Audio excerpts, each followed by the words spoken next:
Nagseselos ka ba? Ha? Wow, assuming mo sa part na yan. Ah, kala ko kasi... Yak. Tsaka, bakit ka nandito? Bakit ka nakikinig sa usapan namin? Loh, hindi ako nakikinig ah. Hindi ako syunga katulad mo, Jay. Kakasabi mo lang kanina. Ah, akit na tayo. Baka nandun na kasi si sir. Umakyat na lang kami nun sa classroom at walang nakikibuan sa aming dalawa. Ayaw pa aminin na nagsiselos eh. Halata naman sa kinikilos niya.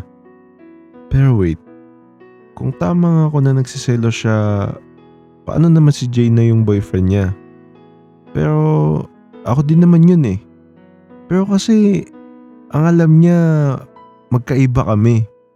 Pero hindi yan. Kilala ko si Kimiko. Hindi niya gagawin yung mga bagay na nasa isip ko.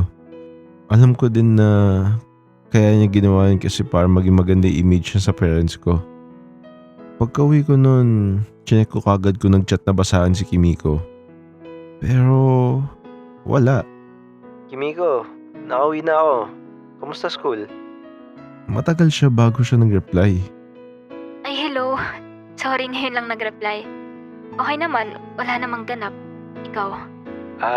Same lang din. Ngayon ka lang ba nakauwi? Sakto lang. Anong ginawa mo mula kanina? Nakatulala. Ha? May nangyari ba? Wala. Dami lang kasing iniisip. Tulad ng... Tulad ng sa yung sa pinapagawa ni Sir. Tinambakan kasi kami ng gawain eh. Ano daw? Halos discussion nga lang ganap kanina sa room eh. Kailan mo balak gawin? Pagising ko na lang siguro. Magpapahinga na muna ako, Jay. Sige.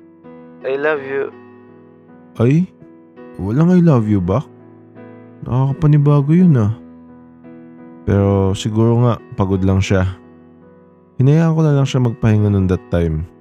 Pero hindi ko naman maiwasan mag-alala kay Kimiko. Kasi parang may gumugulo ngayon sa isip niya.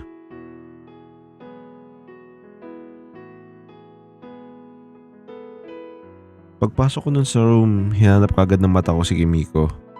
Nakangiti siya sa akin nun. Kala mo may atraso pa to sa akin eh. Hindi man lang nag-I love you to kagabi. Uy, Jay, tara dito. Ha? Bakit? Dito ka na uupo sa tabi ko. Wala ngayon. Ha? Pingi. Nakakaawa nga kasi. Ako na naiinitan sa pwesto mo dun sa gitna. Sakto lang naman yung init doon. Tsaka okay lang naman sa akin kahit mainitan. Hindi naman ako tulad mong balat mayaman. Basta dyan ka lang. Himala, bumabait ka. Kailan ba hindi? Baka nakakalimutan mo. Ikaw una ng bully sa akin dito. Di ba sa'yo uso move on? People change. Sige, sabi mo eh. Maya din pala, sabihin mo ako mag-break time. Bakit? Wala lang. Gusto ko lang din kasi magkwento ka about KJ. Nagkwento na ako sa'yo nung nasa Tagaytay tayo Oo. Pero kasi parang may kulang lang. What do you mean na kulang? Sa mga kwento mo. Hindi ba ako pwede magpakwento sa'yo about sa BF ko? Pwede naman. Pero bakit hindi na lang siya kausapin mo about dun? Para surprise ko lang sa kanya. Diba? Para pag nag-meet up kami, madami akong alam tungkol sa kanya.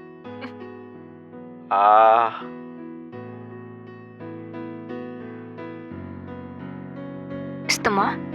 Ano ba yan? Butter shrimp. Baon mo? Oo. Bakit? Angas naman ang baon mo. Nayan naman yung baon ko. Ano ba baon mo? Itlog na may kamatis. Ay, mabubusog ka ba dyan? Oo naman. Hindi naman katulad mo, no? Hati na tayo sa ulam ko. Hindi ako pwede sa shrimp. Bakit naman? Allergic ako dyan. Ay, ganun.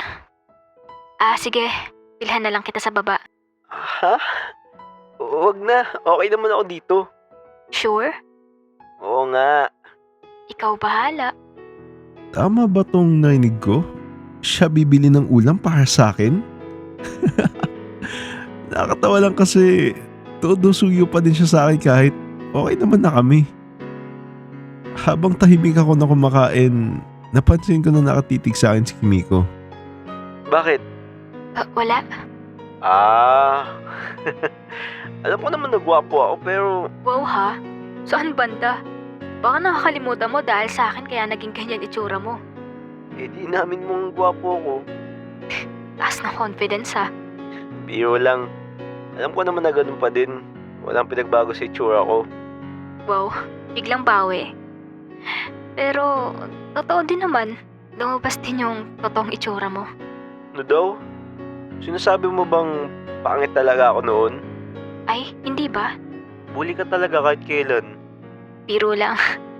Wala ka lang taste pagdating sa forma at ayos ng mukha. Di ka siguro naliligo nun. Ayos ka.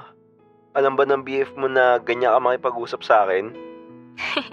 Ito naman, ang seryoso mo sa buhay. Pero, may nagbago sa'yo ah. Talagang kinarir mo yung makeover na ginawa sa'yo. Bakit naman? Dati parang hindi ka nagsusuklay eh. Siguro pagtapos na maligo, diretso uniform na. Wala nang suklay-suklay. Wala din plansya-plansya ng uniform. Wala nga. Ang cute mo. Bigla pa naman niya ako kinurot sa pisngi. Pucha men, nagulat ako first time niya ginawa sa akin yun. Para kung nanigas sa kinakaupuan ko. Syempre kinilig si ante. Pagtapos niyang gawin yun, parang wala lang sa kanya. Ewan, ako lang ata assuming dito sa aming dalawa eh. Uy, namumula. Baliw ka talaga. At hindi pa siya tapos. Ginulo niya pa talaga buko sabay tawa. Ano ba nakain ito?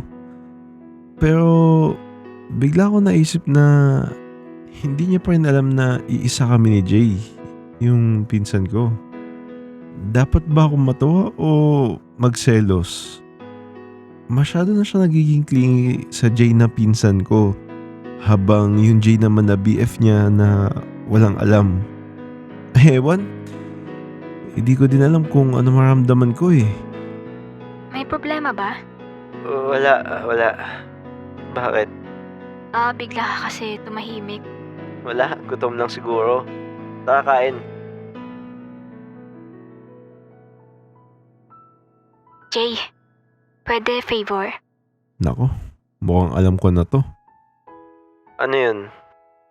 Pwede mo ba akong samahan tuwing uwian? Di ba may sasakyan ka naman? Yeah, meron nga. Pero, di mo ba gustong sumabay sa akin ngayon? Sabi na eh, tama hinala ko. Hindi naman siguro pwede na sumabay ako sa kanya nang hindi alam ni Jay na BF niya.